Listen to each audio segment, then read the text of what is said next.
made it happen. Oh, I'm so glad, because I came in from Texas just to see you. Yeah. For years, Janie Fricke was country music's golden girl. She moved everyone's heart with her beautiful, angelic voice and soulful music. But what many don't know is the damage country music had done to her.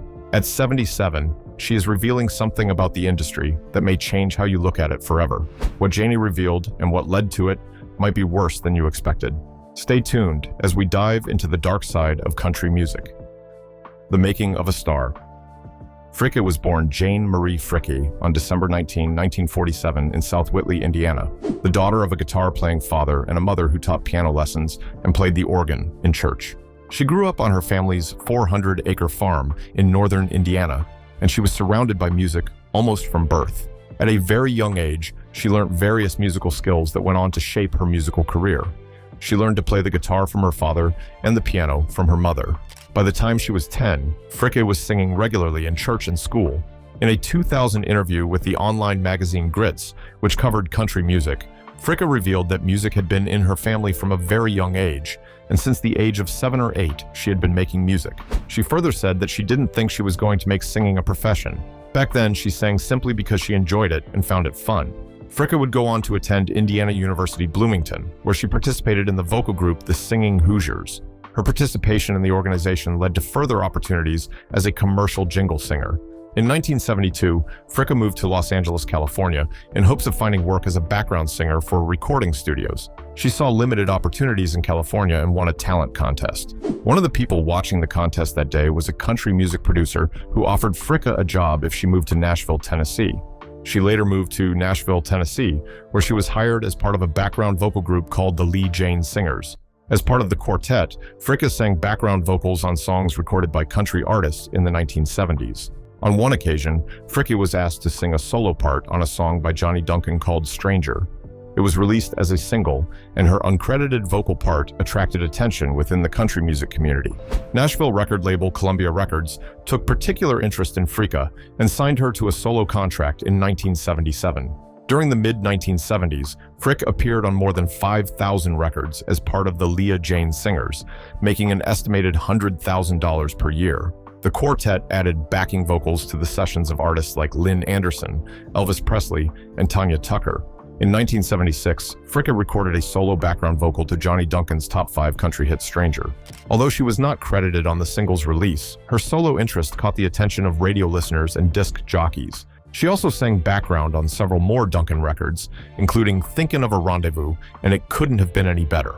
Her solo vocal caught the attention of Columbia Records, which offered her a recording contract as a solo artist. However, Fricke was hesitant about becoming a solo artist and chose not to accept the offer right away. After consulting friends for advice, she accepted the contract and signed with Columbia in 1977. Fricke began working with producer Billy Sherrill at the label. He recorded her debut single, What Are You Doing Tonight? It reached an impressive number 26 on the Billboard Hot Country Songs chart, which led to Fricke's first nomination for the Grammy Awards. In March 1978, Columbia released her debut studio album, Singer of Songs. The disc spawned 2 more charting singles, including a cover of Hank Laughlin's Please Help Me, I'm Falling in Love with You. The cover reached number 12 on the Billboard Country Chart and number 4 on Canada's RPM Country Chart. In her early days at Columbia, Fricke continued providing background and harmony work to other performers. In 1978, she was featured in the background of Charlie Rich's On My Knees. This time, she was given credit on the single's release. The song later topped the Billboard Country Chart. Her other credits at this time included backing vocals for Kenny Rogers on his hit album Love or Something Like It. In March 1979, Fricke released her second album, Love Notes. This was the second album produced by Sherrill. Love Notes, the album, mixed traditional country with country pop. Out of its 3 singles, only I'll Love Away Your Troubles for a While reached the top 20 in the United States. It had a different ranking on Canada's RPM chart. The same song climbed to the number 4 spot. Later in the same year, Fricke's 4th album, From the Heart, was released. The disc included new material as well as covers of songs from Doris Day to Johnny Rodriguez. At this point, she was facing challenges in her musical career due to the diverse music genres. As a result, disc jockeys were uncertain about playing her records and gave her songs limited airtime. Critics also took notice of her, and they criticized her songs and the arrangement of her lyrics. Her early career wasn't exactly the smoothest. Some of her songs failed to be popular, and her producer advised her to focus on a particular style. With a focus centered on ballads, Fricke's next releases proved to be successful. In 1981, she finally reached the top 10 of the country charts with the song Down to My Last Broken Heart. Over the next decade, Fricke had a lot of top 10 country singles. 6 of these songs reached the #1 spot, including Don't Worry About Me Baby, Tell Me a Lie, and Your Heart's Not in It. In the 1980s, she displayed her versatility and acted on the Dukes of Hazzard television series. She also designed belts and other clothing products. In the early 1990s, Fricke left Columbia Records and signed with the smaller Intersound label.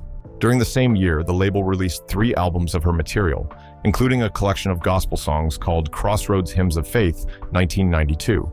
At the end of the decade, Fricke formed her record label and released several albums. This time, she finally had a complete say in her career and was now responsible for her music and production.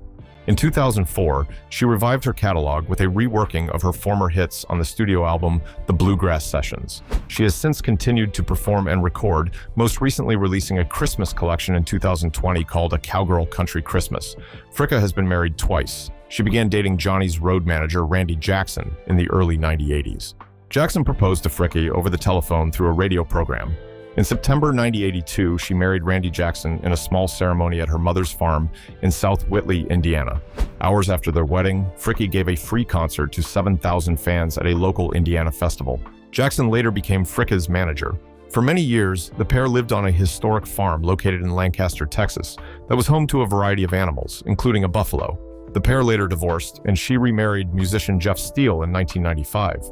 Steele later became Fricke's manager and a drummer in her touring band. When she began performing with less frequency, Steele began a career in local politics and was elected mayor of Wilmer, Texas in 2009. Janie Fricke's career is one full of ups and downs. Due to her dedication and talent, she had managed to make a name for herself in the world of country music.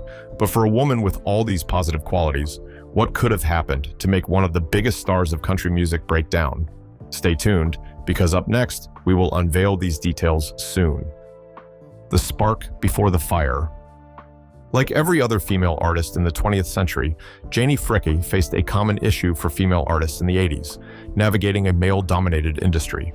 While she was also trying to find success with her solo career, she initially hesitated to leave her lucrative jingle-making career. She was hesitant because it offered more stability. This reluctance was from the perceived risk and uncertainty associated with a solo career. Even with the encouragement from people like Billy Sherrill, she remained unsure of her future. Additionally, some critics noted a shift in her musical style toward a more pop country sound, which was an intentional decision to expand her audience. That action drew a lot of criticism from those who preferred a more traditional approach, and they accused her of trying to ruin the original country genre. The result of all these caused her great pain, but all these seemed little compared to what was coming. And as sad as it may be, it was the consequences of her actions. It all started on Monday, October 31st, 2017. That day, former country singer Austin Rick, who once performed under the name Austin Cody, told the Nashville scene that Kirk Webster, a Nashville publicist, had harassed and mistreated him years earlier.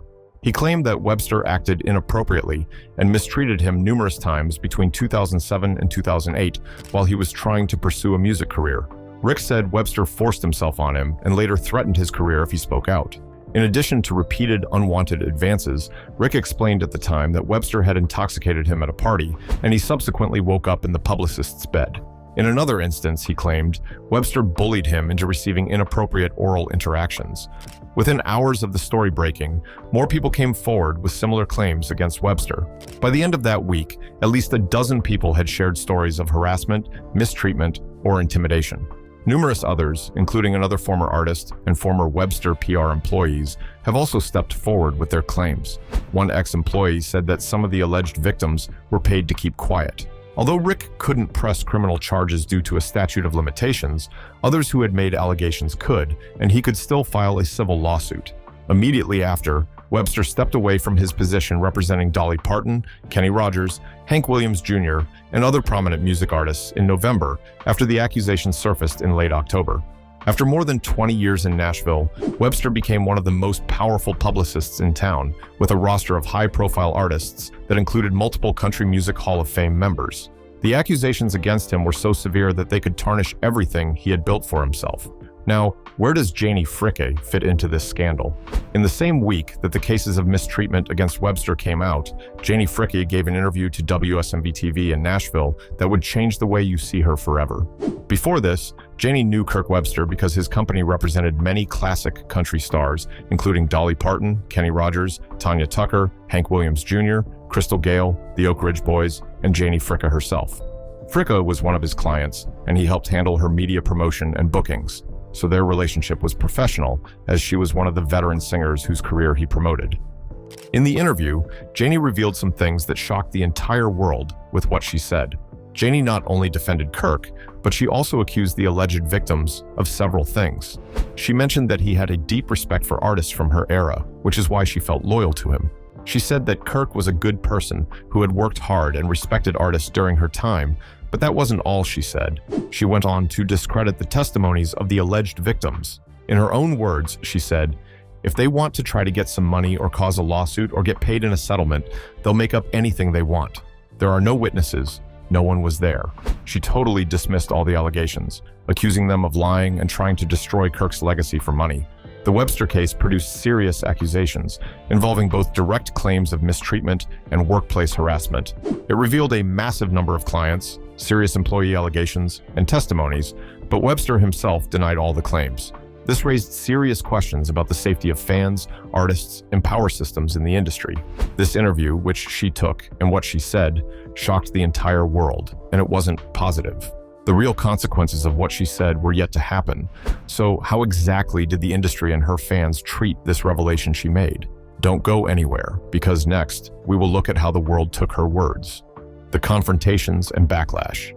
In the immediate aftermath of the accusations, Kirk Webster stepped down and his firm rebranded from Webster Public Relations to Westby Public Relations under Jeremy Westby.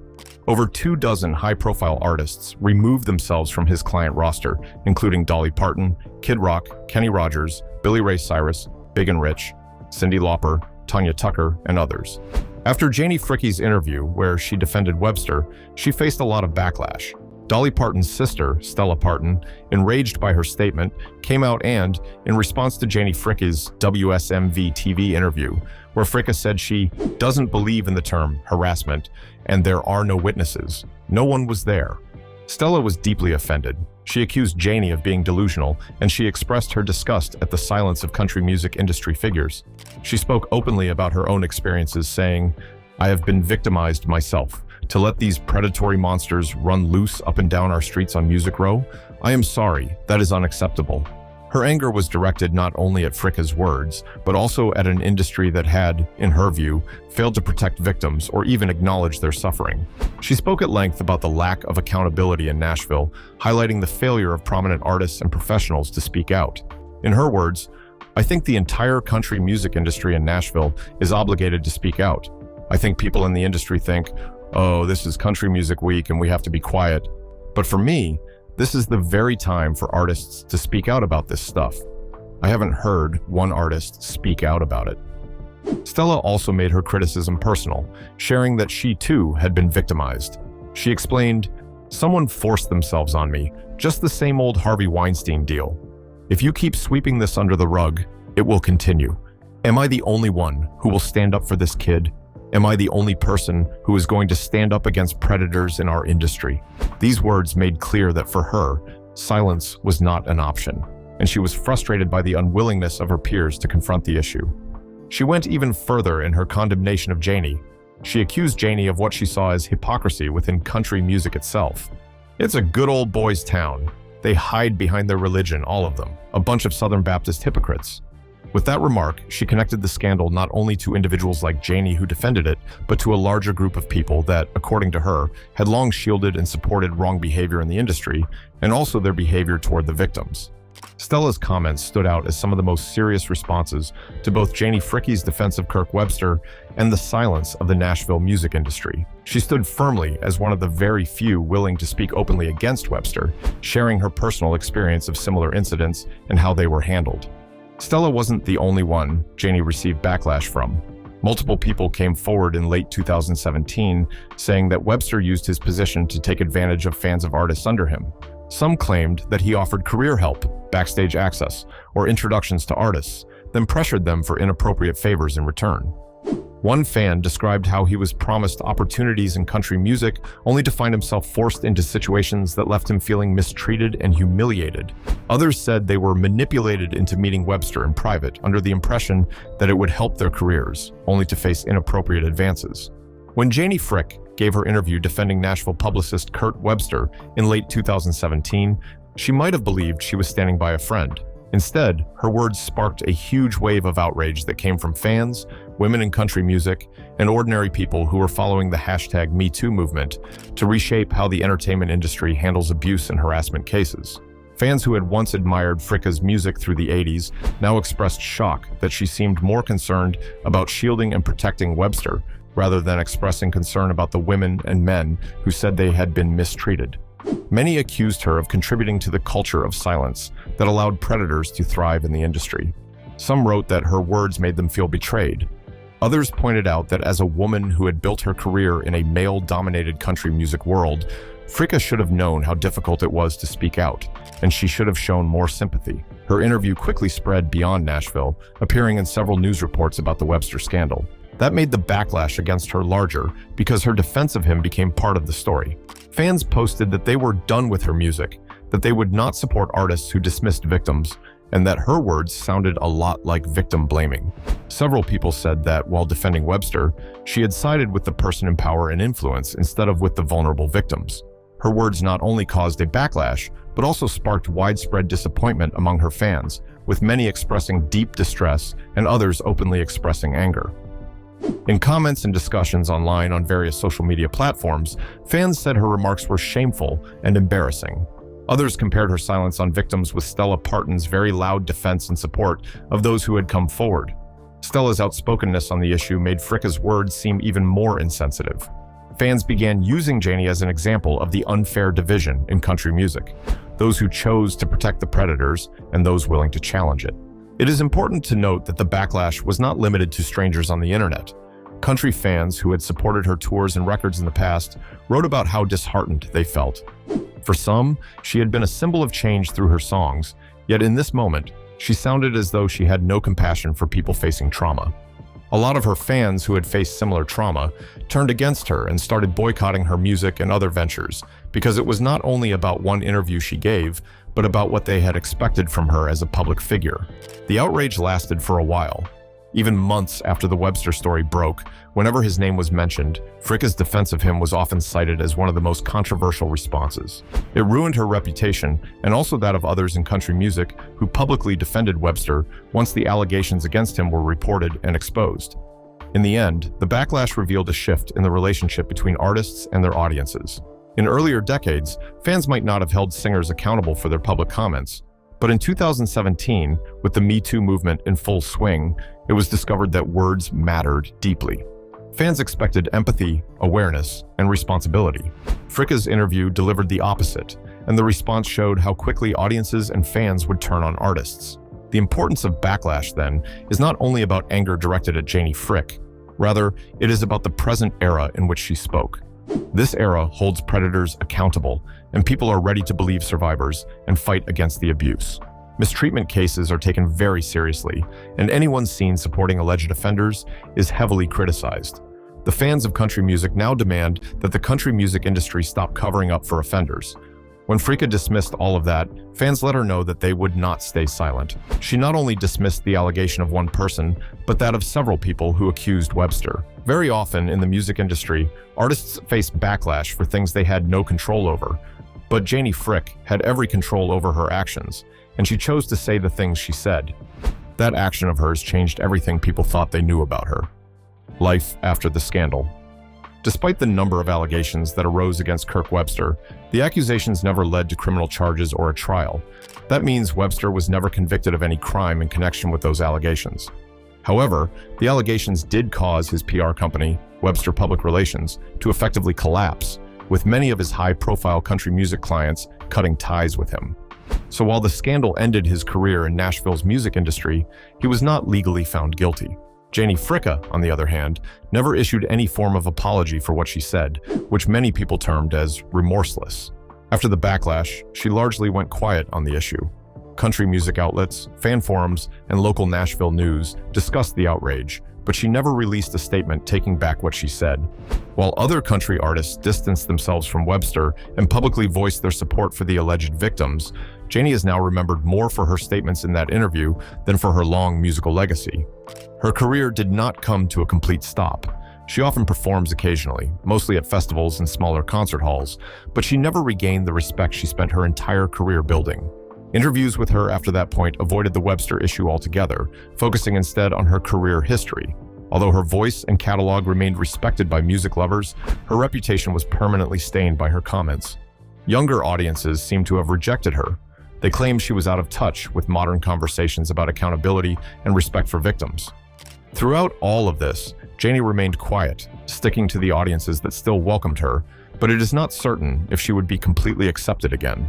Away from the public outrage, Janie Fricke lives a peaceful life on her ranch near Lancaster, Texas, where she's lived for decades. It's described as a place of comfort, where she lives with various animals, beautiful gardens, and the dream country life. She also lives with her husband, Jeff Steele, who also plays drums in her band and manages her tours. They continue to share a life on the ranch, from daily routines to creative projects. Even at 77, she hasn't stopped performing. She still tours, but she chooses the tours selectively. She also enjoys entertaining smaller venues and audiences. In December 2020, she joined a country Christmas in Warsaw, Indiana, a place she fondly calls her second home, where she spent her childhood Saturdays swimming and dancing, according to sources. She also performed in a charity concert in 2022 at a Bluebonnet Youth Ranch benefit. Beyond music, Janie has developed several creative passions, including fashion and home decor design. She created the Ranch Chic Janie Fricke collection, which includes clothing, handbags, and home accessories, showing off her love of textures, color, and artistry. She is said to sometimes prefer home life, always tending her garden, caring for her animals, or enjoying her quiet life with her husband. Family and legacy also matter deeply to her. She continues to donate awards, such as her CMA Female Vocalist of the Year trophies, to museums and institutions, including one to the Country Music Hall of Fame and another to a museum in her native Indiana. Her faith also remains her source of strength. She grew up in a church-centered family, and she once disclosed that she remains firm in her faith and takes her prayers and worship very seriously. Her career remains active, as evidenced by the release of her album A Cowgirl Country Christmas, a Christmas holiday album. It featured classics like Jingle Bells and an original song called The Followers. The album was co-written with Jeff Steele. In May 2025, Janie celebrated the 35th anniversary of her trio of #1 hits, Let's Stop Talking About It, Your Heart's Not In It, and A Place to Fall Apart, which was a duet with Merle Haggard. That same month, Sony Legacy Recordings released The Essential Janie Fricke, a streaming collection of her greatest hits, making her classic songs available on modern platforms like Spotify and Amazon Music. Fricke expressed heartfelt gratitude. She called it a great reward to see the compilation of both her favorite singles and duets presented in one project. Additionally, Janie has maintained her connection to her roots by establishing the Janie Fricke Scholarship Fund for aspiring musicians in 1985. This fund supports students in the Singing Hoosiers vocal ensemble at Indiana University, helping them continue their studies and pursue their passion for music even though they could not afford the tuition. Janie Fricke has spent her life building her career in country music, from her early career in making jingles to her successful #1 hits. Janie Fricke is the sign that you can have a perfect reputation all your life, but it only takes one scandal to pull it all down. Sources confirmed that Janie is not affected by the scandal as everyone initially thought. She may not be the favorite singer for now, but her hits are evidence of her amazing and undeniable talents. Janie continues living the quiet life she lived way before the first allegation was made about Kirk Webster. At 77, she is still as active as ever. Even though certain audiences may not favor her views on particular matters, she remains one of the best country singers of her era, and she is still respected for it. What do you think about Janie Fricke's support for Kirk Webster and denial of the allegations? Share your thoughts with us in the comments. Thanks for watching.